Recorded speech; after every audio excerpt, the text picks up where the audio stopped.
welcome to the interview here on France 24. Our guest today is the former Prime Minister of Pakistan, Imran Khan. He joins us from his home in Lahore nearly 2 weeks after being shot at during a rally against the government in the town of Wazirabad. Thank you very much. Pleasure, Mark.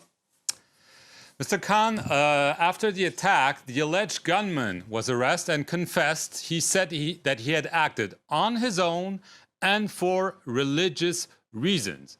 But you believe the real culprits are the Prime Minister, Shehbaz Sharif, his Interior Minister, and a senior official of the Inter-Services Intelligence, the ISI. Nearly 2 weeks later, is this what you still vividly believe? Mark, look, 3.5 years I was the Prime Minister. The intelligence agencies worked under me. So I know how they operate. I know exactly what happened. I predicted this almost 6 weeks ago when they first accused me. A video film was made accusing me of blasphemy. And then it was picked up by these government spokesperson, by the government-controlled television. And 6 weeks ago, I said that this was all planned to assassinate me through a religious fanatic. And the two, Prime Minister and the Interior Minister, who I named, we know their past for 30 years.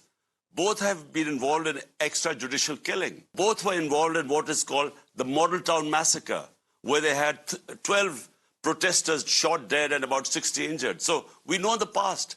So therefore, I know that whenever there is an independent investigation, I know the people behind this attack were these three guys, and this decoy was this supposedly religious fanatic who actually isn't a religious person because people know his background.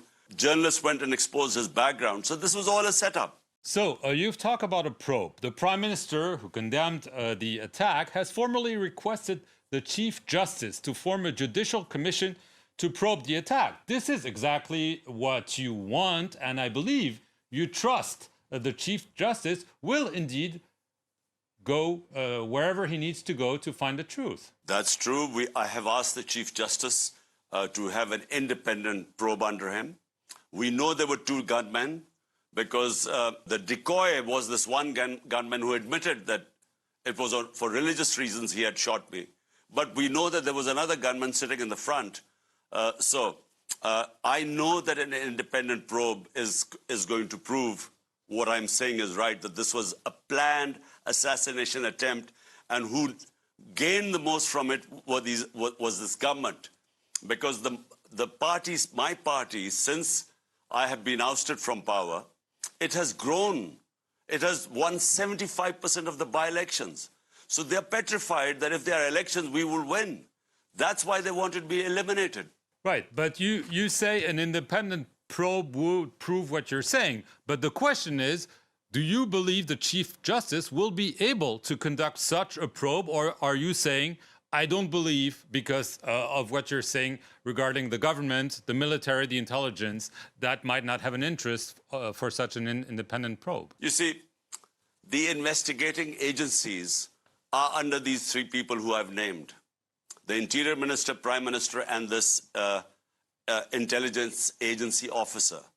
So under them, there is no question of me getting what I think is a proper investigation. Therefore, I've asked the Chief Justice, and he must form his own team. And he should pick his own team of from various departments, intelligence agencies, and it should work under the Chief Justice. That's the only way there is a hope of me getting justice. Mr. Khan, a few weeks before the assassination attempt against you, the chief of the ISI, in a very unusual move, spoke to reporters. He made several attacks against your behavior as Prime Minister. Now, given what happened, do you think that this was a way to threaten you, and that this means there might be further attempts on your life? Well, firstly, Mark, the press conference which the head of the ISI did was very unadvisable. No ISI head should do a press conference, because if I replied to it point by point, I think the institution of the army would be damaged, and that's not what I would like to do, because we do need a strong defense force here. But I think the press conference was also in response to this, our best investigative journalist who was portraying my point of view. He had been threatened with death. He left the country and actually was assassinated in Kenya. And there was a big public backlash, and people pointed fingers at the establishment. And I think I felt that the press conference was more to placate the public opinion. Right. But again, now we're nearly 2 weeks after.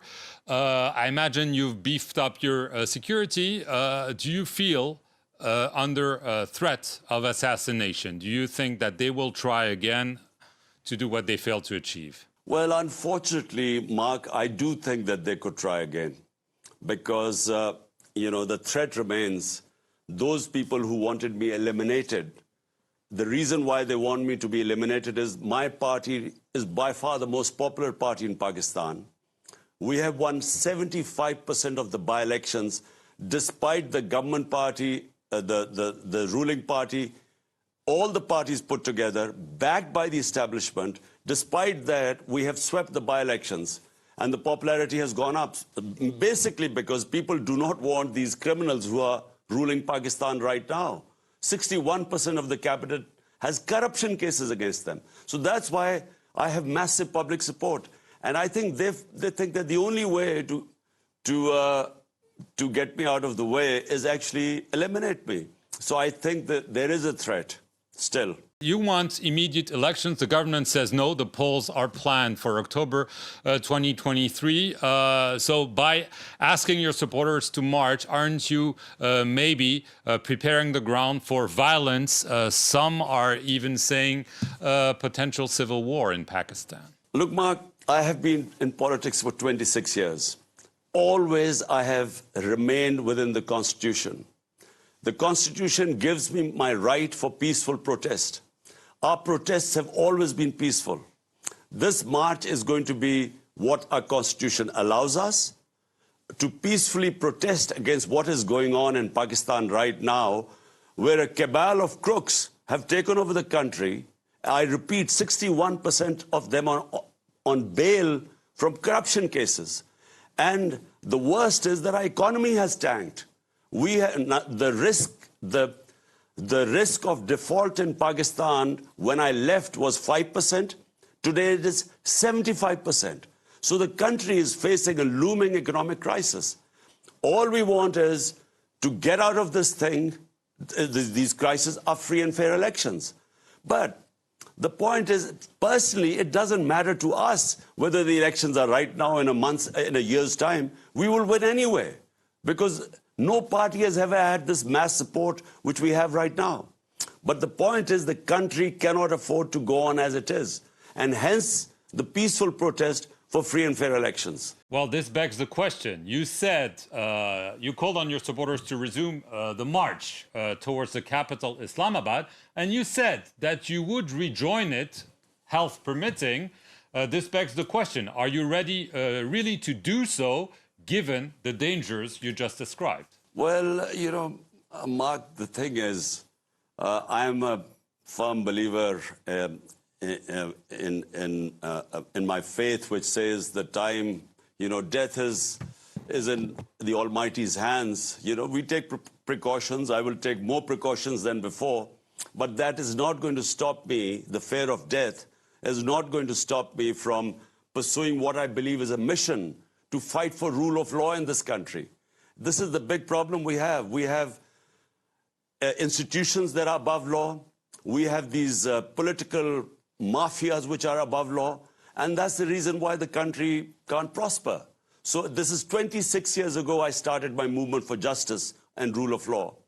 And, the threat of being killed is not going to stop me from resuming this mission. Last question, Mr. Khan. After you were removed as Prime Minister through a parliamentary vote of no confidence in April, you accused the United States of colluding with Pakistan's elite to topple you. But recently you said, well, no, I didn't really mean that, and this is behind me. Is this because you had no evidence for what you say? Or even, as some of your foes are saying, that you invented what they describe as a conspiracy theory? Well, Mark, number one, there's a cipher, a conversation, a secret cipher, a conversation between our ambassador in Washington and the U.S. Under-Secretary of State, Donald Lu.